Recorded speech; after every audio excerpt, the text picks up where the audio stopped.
Baasraak. Jy kan enige uitdaging of bekommernis in jou lewe baasraak. Baasraak. Jou oorwinning in Christus Radio. Baasraak Webradio. Is jy dors na die waarheid? Die boer van Zimbabwe, Henry Jackson, nooi jou om jou dors saam met hom te kom les uit die woord van God op sy program Strome van Lewende Water. Baie dankie, dit is voorreg om weer so met hierdie Bybelstudie aan te gaan, die besnydenis van die hart. Hierdie is nou deel 8 wat ons mee besig is. En laas keer het ons bietjie gesels oor oor nederigheid, en ons het 'n vergelyking gemaak tussen Dawid, die koning Dawid en koning Saul, die koning van nederigheid, die koning van hoogmoed, en ons het gekyk na Jesus se geveg teen die duiwel, hoe dit begin het. Hy het begin deur die disippels se voete te was, daai aand, die Pasga aand. Hy begin daai massiewe geveg wat hy die duiwel aangevat het en vernietig het. Hy begin dit deur voete te was, die krag van nederigheid.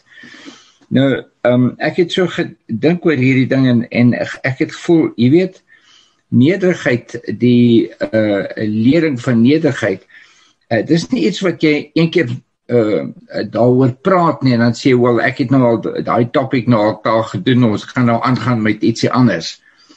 Nederigheid is iets wat jy oor en oor moet praat. Ek weet nie of dit met julle is nie, maar hoogmoed klim nie maklik van die troon af nie. Jy verstaan.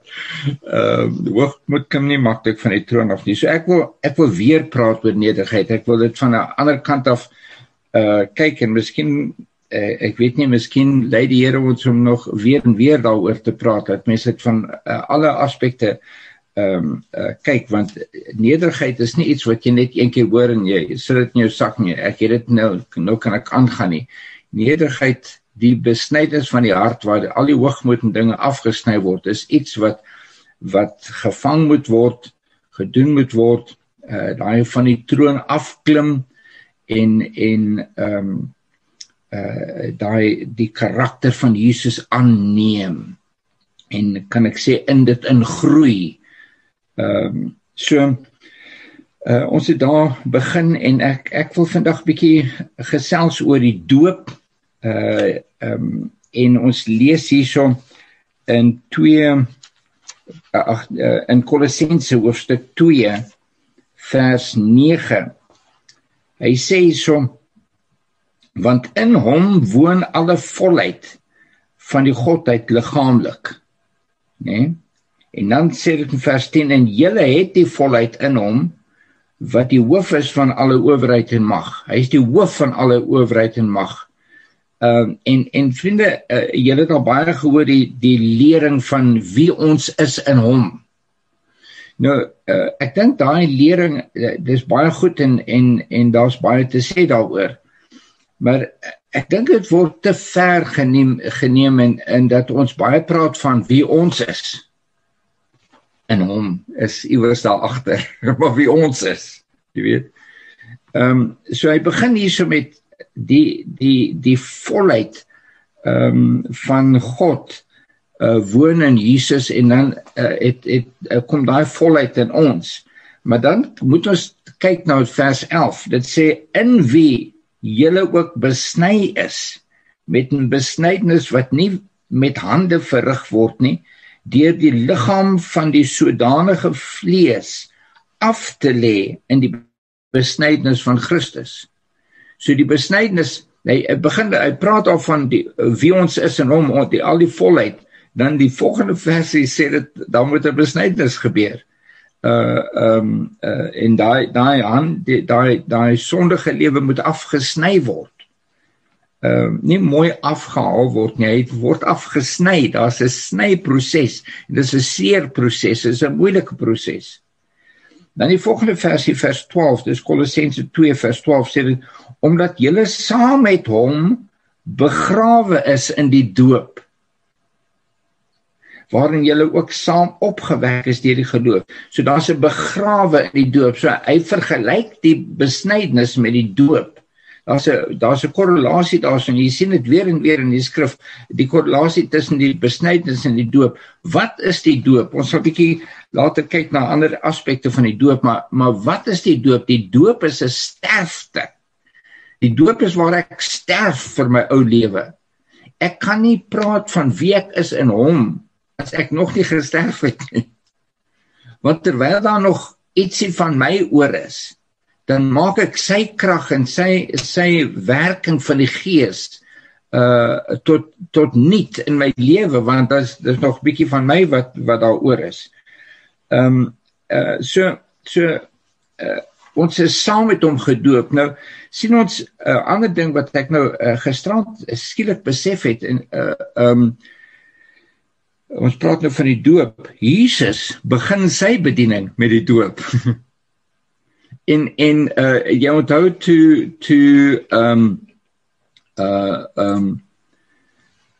Jesus gedoop was, toe hy daar gegaan het na Johannes die doper, het Johannes die doper vir hom gesê, nee, maar ek moet deur jou gedoop word. Hoe kom jy na my toe? Toe sê die Here vir hom, nee, laat dit toe. Dit is die regte ding om te doen. Nou Jesus het nie nodig gehad om gedoop te word om die sonde af te lê nie. Maar hy het nodig gehad om gedoop te word om wie hy is as seun van God af te lê. Sy posisie, sy autoriteit, sy godheid lê hy af. En toe hy dit aflê, toe word hy die lam van God en die seun van die mens. Van daarof noem hy homself die seun van die mens. Hy neem die gestalte van die mens op homself. Hy begin sy bediening in nederigheid. Hy begin sy bediening deur af te lê wie hy is as God en die gestalte van die mens aan te neem. Dis hoe hy begin. In ander woorde, hy begin deur homself nederig te maak, om alles wie hy is as God doelgerig af te lê. Dis hoe hy begin. Nou dit is nou baie interessant. Jy sien, die duiwelse karakter, kan ek dit sê, is hoogmoed. Dis die kern van die duiwelse karakter, nee. Dis hoogmoed. En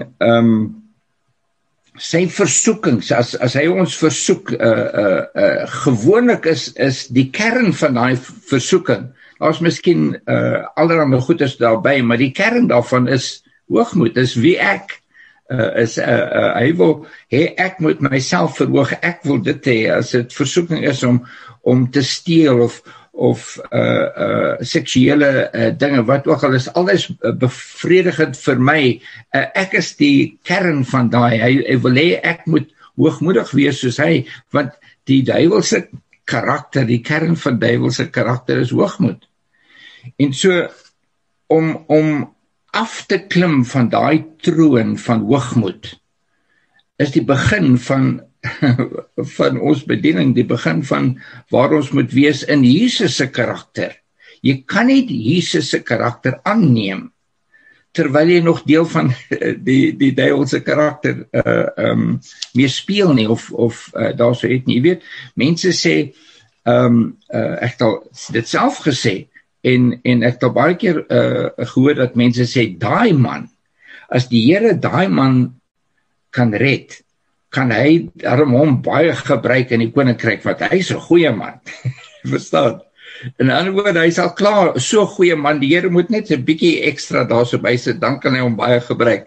Nee, vriende, hy moet daai man weer is heeltemal tot niet maak, dat daar niks is nie, sodat hy hom self kan laat deurskyn. Ek kan vir julle sê, seker die grootste geveg wat ek in my lewe gehad het, en 'n baie lang geveg, was die geveg teen hoogmoed. Ek het gesukkel daarmee. Ek weet julle manne het nie eintlik 'n probleem met hoogmoed nie, maar ek het 'n groot probleem gehad met hoogmoed. En die Here moes 'n lang pad met my stap Toe ek eers in die bediening gegaan het, die eerste gemeente wat ek nou gekry het, wat ek nou na 'n jaar en 'n half onder 'n ander pastoor gewees het, nou kry ek my eie gemeente. Toe ek daar kom, ek gedog, ek het nou 'n lekker groot gemeente en so. Net na ek daar gekom het, was die groot exodus van blankes uit Zimbabwe, was die eerste groot exodus, was net na 1980, toe Mugabe in bevel kom, en die mense het net uitgegaan na ander lande toe. So ek het begin met 'n gemeente van 50, 60 daar rond, en binne 'n paar maande was ek af na 12 mense toe. En daai 12 mense was daar een jong man wat sy eie besigheid gehad het, 'n ander jong man wat nie werk gehad het nie, en die res was ou mense in die ouer huis. That's en vir 3,5 jy moet weet die inkomste wat daar inkom. Ons het nie geld gehad nie. Ons was arm geweest, ons moes leer, ek sê altyd, dit was ons plek waar ons geleer het om geloof te leef. Ons het dit nie toe besef nie, maar ons het daar geleer hoe om in geloof te leef, om die Here te vertrou vir alles, want daar was niks wat ons van enige plek kon inkry nie, hoeveel ek ook al preek, en ek het lekker gepreek, was maar ons 12 ou mensies. Dit was moeilik vir my. En na 3,5 jaar daarso moes ons van daar af gaan, ons het al kinders begin hê, ons het nie geld gehad nie, ons moes teruggaan na die oorspronklike gemeente. En hulle het net gesê, wel, julle het nou teruggekom, ons het nou nuwe assistent pastore hierso, ons het nie eintlik nodig vir jou nie. En vir 20 jaar, waar ek nou in daai klein gemeentetjie van my 3, 4, partykeer 5 keer 'n week gepreek het, my hart uitgepreek het, kom ek nou in hierdie groot gemeente in. En ek word op sy gesit. Vriende, vir 20 jaar het ek 'n gemiddeld van 1 keer of 2 keer 'n jaar gepreek. Jy weet wat dit gedoen het aan my. Ek het gevoel naderhand, wie is ek is niks. Dis presies waar die Here my wou gehad het, maar vir 20 jaar het ek gesukkel in myself om te dink, nou, is ek nou regtig geroep vir die bediening? 20 jaar. En is eers na 20 jaar, en in daai tyd was ek 2 keer tegnies bankrot.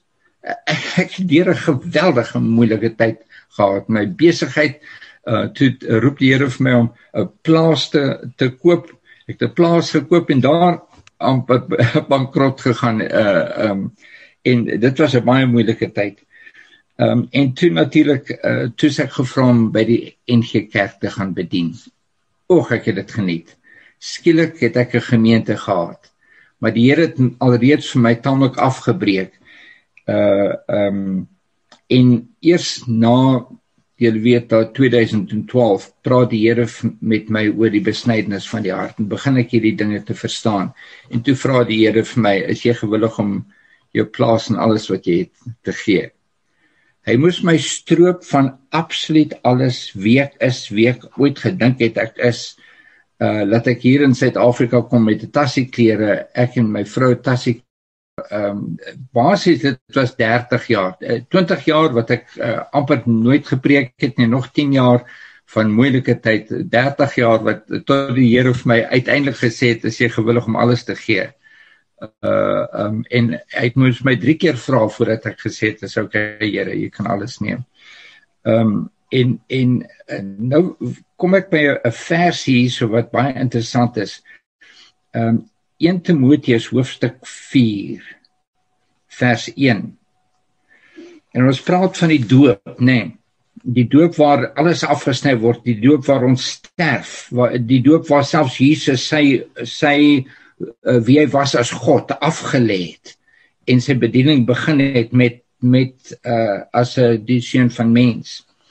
En ek lees hier so 1 Timoteus hoofstuk 4 vers 1, maar die Gees sê uitdruklik dat in die laaste tye sommige van die geloof afvallig sal word en verleidende geeste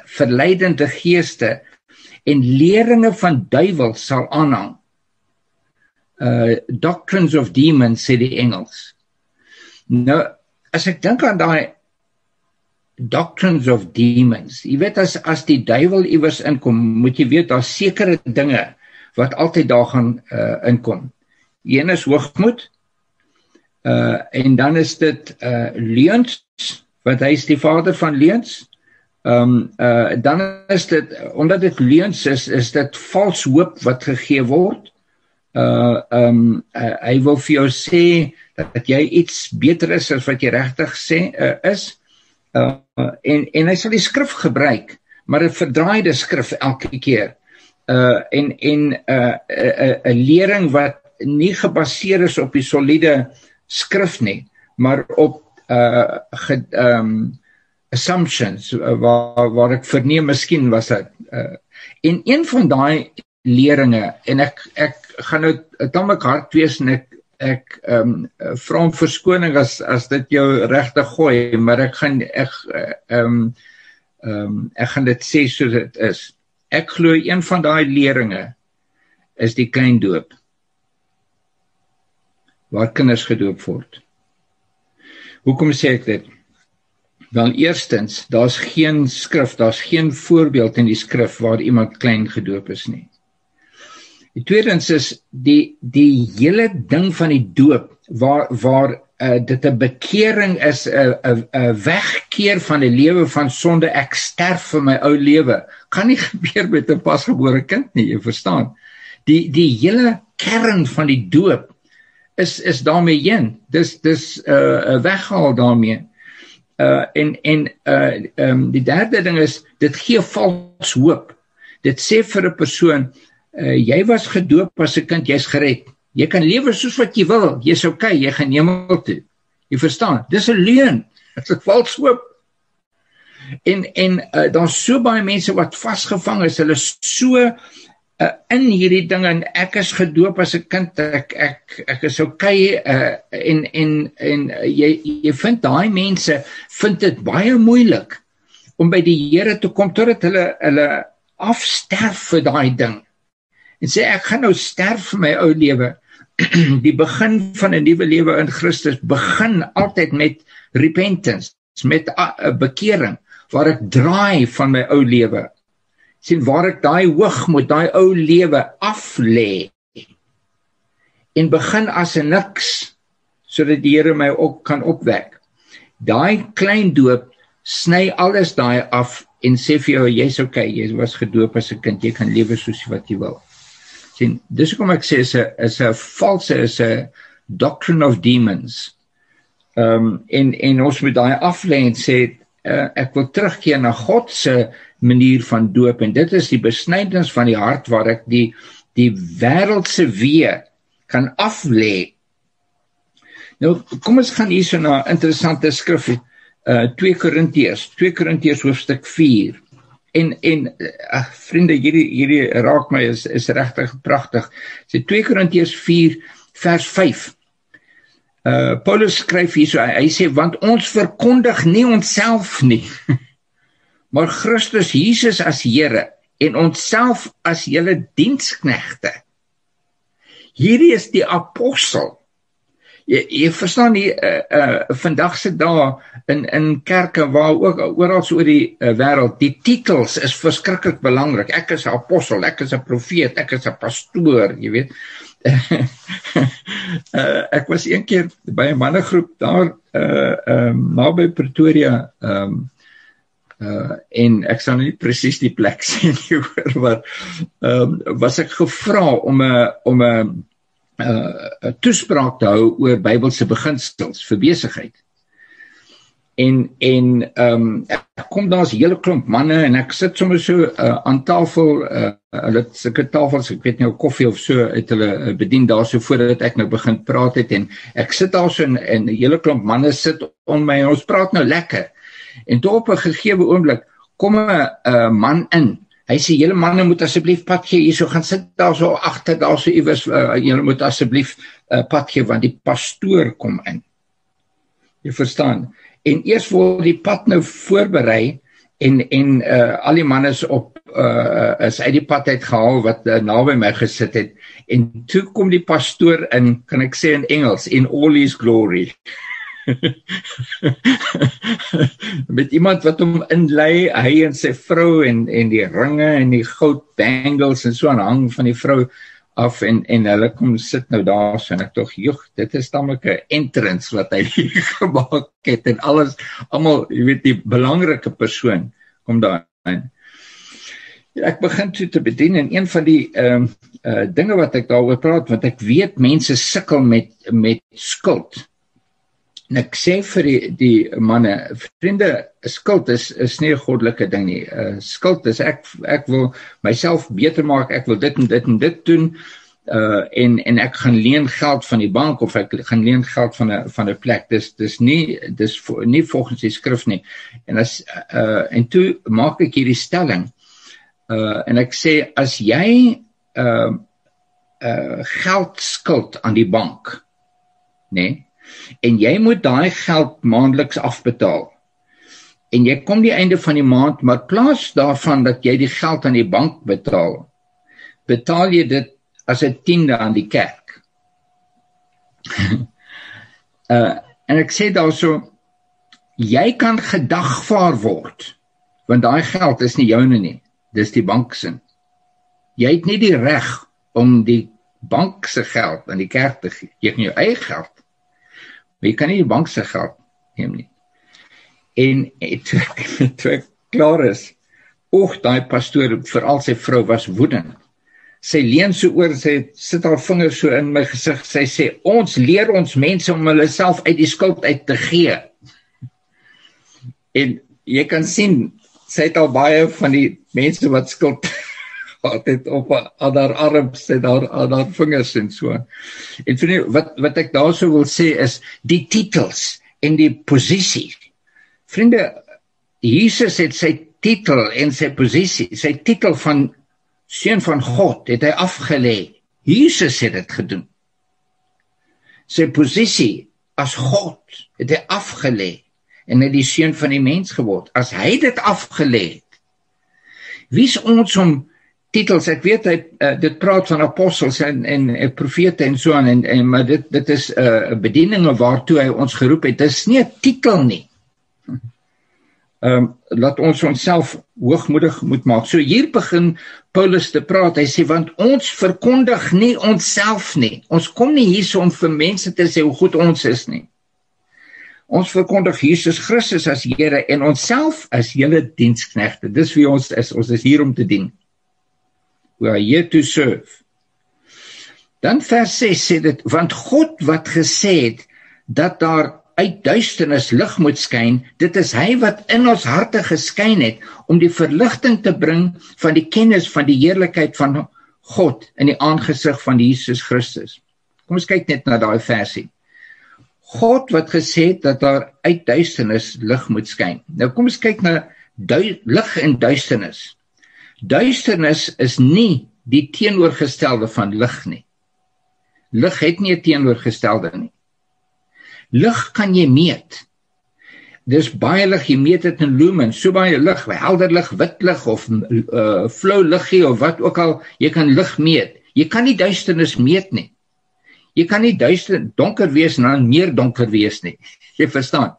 Duisternis is die afwesigheid van lig. As daar geen lig is nie, dan is dit duister.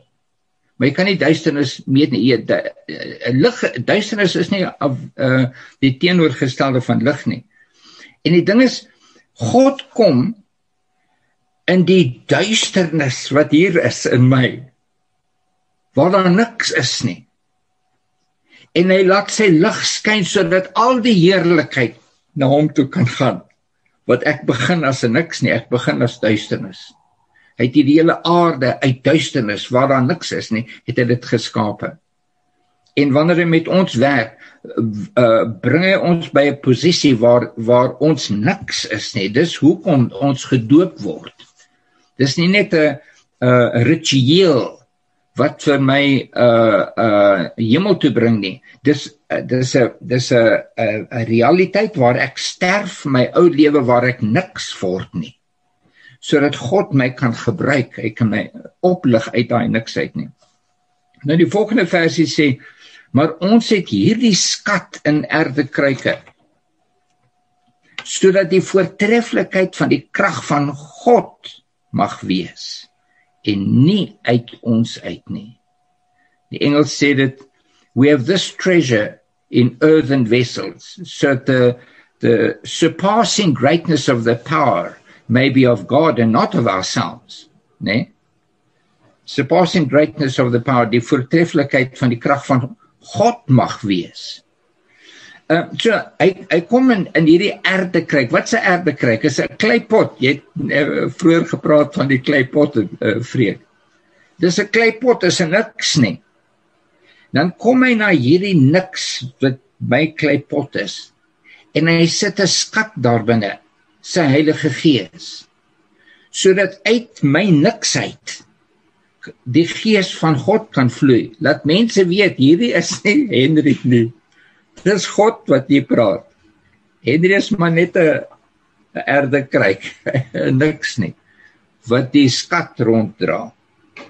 En die hele ding van hoe die Here ons roep en gebruik, as ons regtig gebruik wil word, is om te besef dat ons na 'n plek van uiters swakheid, na duisternis, na 'n erdekruik, ons moet gewillig wees dat die Here ons daar neem, sodat ons besef wie ons is niks nie, en alles wat ons het, kom van God af, sodat hy deur ons helder kan skyn. Daar's niks wat in die plek is nie. Hy roep my nie omdat ek 'n oulike man is nie, hy roep my wanneer ek 'n niks is nie. En vriende, daar's baie van julle wat na hierdie luister, miskien gaan dit in die tronke of waar ook al in die wêreld, laat mense daarna luister. Die Here neem ons baie keer na 'n varkhok situasie. Of dit 'n tronk is, of dit 'n gebroke huwelik is, of dit 'n wat is, hy neem ons na 'n plek waar ons onsself kan afsterf, soos daai verlore seun, daarso gaan dit na die varkhok toe, uiteindelik kon sê, ek gaan terug na my vader toe en ek gaan vir hom sê, Vader, ek het gesondig. Hier is die sondebok. Voor daai tyd was dit net alles wat aan hom verskuldig is. Ek moet dit kry en ek moet dit, geef my erfenis wat aan my behoort. Jy sien die hoogmoed daarso. As eers toe hy alles daai afgesterf het en gesê, ek is in die varkhok hier so, ek kan dit nêrens meer nie, ek is 'n niks nie. Ek gaan terug en herken wie ek regtig is. Dis waar verhoudings herstel was tussen hom en sy pa, waar sy posisie herstel is, maar hy moet altyd weet, sy posisie is hier, want sy pa gee vir hom daai posisie. Dit kom nie uit my nie. So, Paulus praat, julle ken daai skrif, 2 Korintiërs 12, waar hy sê, wanneer ek swak is, dan is ek sterk. Hier so vers 9, en hy het vir my gesê, my genade is vir jou genoeg, want my krag word in swakheid volbring. My krag word in swakheid volbring. Wil ons die krag van die Here ervaar? Wil ons wonderwerke sien? Wil ons sien, herlewing sien? Daai dinge vloei uit swakheid uit. Vloei uit my niksheid uit. Baie liewer, sê Paul, baie liewer sal ek dus in my swakhede roem. Nie in wie ek is nie, ek is die apostel Paulus nie. Ek roem nie daarin nie. Ek roem in my swakhede, sodat die krag van Christus in my kan woon. In ander woorde, as ek nie in my swakhede roem nie, as ek nie in daai plek van duisternis, daai plek van erdekruik, ek is 'n niks is nie, kan die krag van Christus nie in my woon nie. Daarom het ek behaag in swakhede. Vriende, daai is moeilik. Hierdie laaste paar maande, dit was moeilik vir my. Ek was uiters swak, dat ek amper niks kan doen nie. Maar ek het gevind teenwoordigheid, intimiteit van die Heilige Gees soos ek dit nie voorheen geken het nie. Dat ek in my uiters swakheid lê en ek weet die Heilige Gees is hier by my, is okay. He's got my back. Hy is hier vir my. En hy sal my deur dit neem. En elke nou en dan neem die Here ons by 'n plek waar ons net besef, ons kan dit nie in ons eie krag doen nie. En die Here, as ons regtig wil sy krag ervaar, sy lewende water wat deur ons vloei en ander mense help, moet ons besef, weer en weer terugkom na hierdie, en vriende, vir pastore, vir kerkleiers, apostel, wat ook al jy is, dit is partykeer die moeilikste, want ons dink ons weet wie ons is dit in Christus, en dit in Christus, en jy weet, maar die emphasis, die kern daarvan is wie ons is. Wees versigtig vir daai leringe, daar's waarhede daar, dit is ware. Ons is dinge in Christus, maar onthou dat die in Christus die groot ding is, nie wie ons is nie, dat die groot ding is nie. Daarom het ek behaal in swakhede, in mishandelinge, in node, in vervolginge, in benoudhede, om Christus wil, want as ek swak is, dan is ek sterk. Ek dink ek voorheen vir julle vertel, ek kan net baie vinnig weer noem, toe ek 'n beroerteaanval gehad het in Januarie 2019, amper 2,5 jaar terug, was ek uiters swak, my hele geheue was weg, ek kon niks onthou nie, ek was so swak, en ek het 'n afspraak gehad om by 'n plek te bedien, en hulle wou hê ek moet praat oor die Heilige Gees, en ek kom daarso, en hier is mense wat nie, is 'n kerk wat nie gees vervuld, nie van die dinge van die gees praat, selfs nie, hulle glo nie daarin nie. Nou moet ek daar praat, nou kom daar so, en ek is so swak, ek kan nie eens opstaan nie. En toe hulle nou sing voor die diens, toe het ek net gesit, want ek was te swak om op te staan. Toe die pastoor uiteindelik vir my roep om vorentoe te kom om te bedien, was dit met moeilikheid wat ek opgestaan het en na die kansel toe gegaan het, en ek het daar aan die kansel vasgehou, met al my vermoë het ek, met al my krag het ek aan die kansel vasgehou dat ek nie omval nie. Ek was so dof in my kop, ek kon niks onthou nie, ek het nie geweet waaroor ek gaan preek nie, maar ek net geweet ek moet preek. In my uiters swakheid begin ek te preek. Tot nou toe weet ek nie wat ek gesê het nie. Dit het net uitgevloei. En op 'n stadium weet ek is klaar. Nou staan ek daar so, ek het nou klaar gepreek, ek weet nie waaroor ek gepreek het nie, maar ek staan daar so, ek weet nie wat om volgende te doen nie.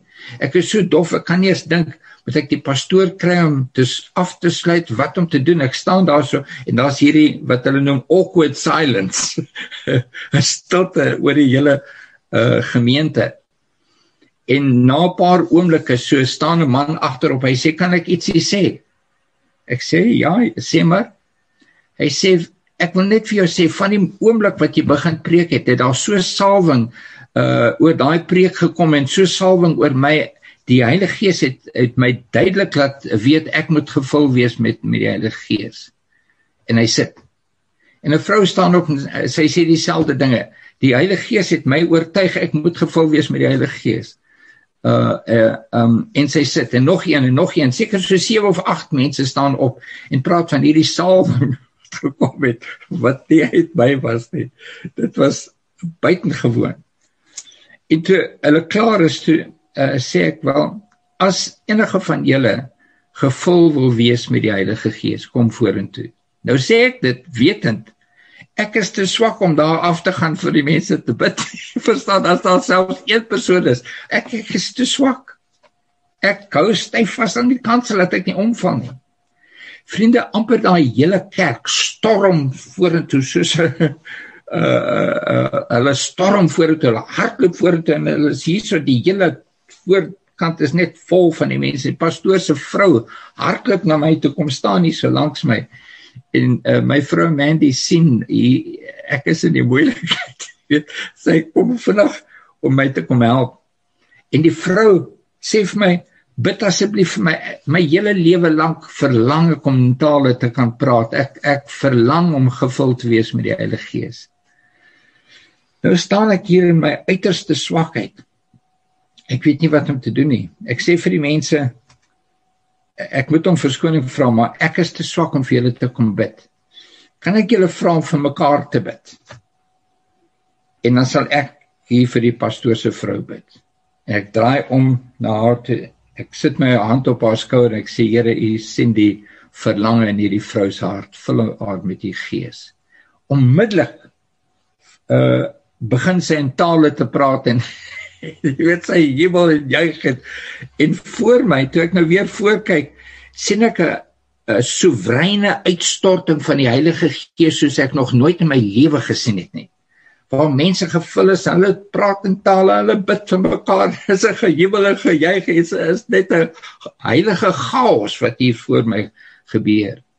En ek besef, daai skrif kom na my, hierdie skrif, wanneer ek swak is ek sterk. En die Here het my geleer, dat ek moet gewillig wees, om in swakheid te wees met tye. Want wanneer ek swak is, wanneer ek nie weet watter kant toe meer nie, dis wanneer die Here my kan gebruik. En ek sluit hier so net met die gedagte, kom weer terug na Dawid en Saul. Saul met al sy hoogmoed, wat daar so 'n standbeeld vir homself opgerig het, laat mense kan weet hoe Saul is. Onthou hoe Saul begin het. Hy was gekies, en toe hy daar vorentoe gekom het, toe sy kop en skouers bo die res, hy was 'n lang man, groot man en gesiene man. Hy begin reeds met 'n fisiese posisie van hy's 'n gesiene man, lang man. Dawid begin as 'n skaapwagter. Jy sien die probleem met Saul. Hy wil heeltyd gesiene wees. Hy maak 'n standbeeld vir homself. Hy wil heeltyd gesiene wees. Ons sukkel met daai hoogmoed. Dawid kom as 'n skaapwagter. Saul wil hy moet sy 'n wapenrusting aantrek. Dawid probeer dit aan. Hy besef hierdie is nie vir hom nie. Hy gee dit terug. Hoe durf hy as 'n skaapwagter die koning se wapenrusting aantrek? Hy gee dit terug. En hy gaan met 'n klein velletjie in sy hand, 'n slingervel, en so verslaan hy die vyand, Goliat, want hy gaan as 'n niks. Ek is net 'n skaapwagter. Vriende, baie keer moet ons net weer terugkom na waar ons vandaan gekom het. Ek was maar net 'n skaapwagter. Was maar agter die skape. Selfs sy broers het hom geminag. Wat maak jy hierso? Waar het jy die skape gelos? Gaan terug na jou skape. Weet jy, sy broers het hom geminag. Hy was 'n niks, hy was die jongste. Vriende, ek weet nie hoe lank dit gaan neem om vir jou van die troon van hoogmoed af te haal nie. Want hoogmoed klim nie maklik van die troon af nie. Dis net hoe dit is. Hoogmoed klim nie maklik van die troon af nie. Maar as jy dit kan besef, Here, ek moet as 'n niks, ek is hier as 'n diensknegt, dis wie ek is. Ek is hier om ander te bedien. Ek is nie hier om myself ryk te maak nie. Ek is nie hier om glory vir myself te kry nie. Ek is net hier om te bedien. Vriende, dan het jy goeie beginplek vir die bediening. Vir jou werk vir die Here. Mag die Here ons regtig help om hierdie pad te stap. Vir my was dit 'n 30 jaar ding. en elke nou en dan vat die Here my nog by 'n plekkie waar ek net moet onthou wie ek regtig is. Ek is net 'n niks. Van Chatsworth. Wie het al ooit van Chatsworth gehoor? Want dis waar ek groot geword het. 'n klein dorpie, daar was twee supermarkwinkels, daar was een garage en 'n polisiestasie en 'n poskantoor. Dis wat daar was. Dis waar ek groot geword het. En ek moet net altyd weer teruggaan na wie ek was, wie ek is. dat die lig uit hierdie niksheid van die duisternis kan skyn, dat die skat in hierdie gewone erdekruik kan wees, sodat ek weet dat alles wat uit my uitkom van God is en nie van my slimheid nie. Kom ons bid saam. Liewe Heer, vir ons as mens, ons as mans, in ons huisgesinne, in ons werksposisies, in ons bedieninge, is dit regtig moeilik baie keer vir daai besnydenis van die hart, vir daai afsny van die vlees, afsny van die hoogmoed en selfsugtigheid. Vergewe ons, laat ons dit so moeilik vind om van die troon af te klim.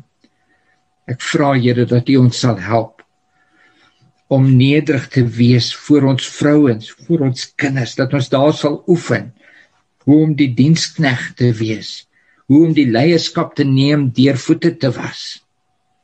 Leer ons, liewe Heer, help ons. Mag U heerlikheid deur die niksheid van wie ons is, helder uitskyn, dat daar niks in die pad is nie, niks van my in die pad is nie, maar dat U heerlikheid skoon kan helder deurskyn en vir mense tot bekering bring en mense die lig kan wys.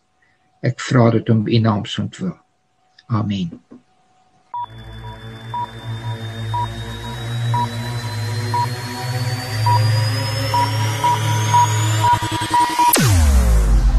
Jou oorwinning in Christus Radio.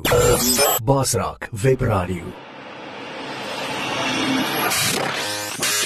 Basraak, jy kan enige uitdaging of bekommernis in jou lewe basraak. Basraak.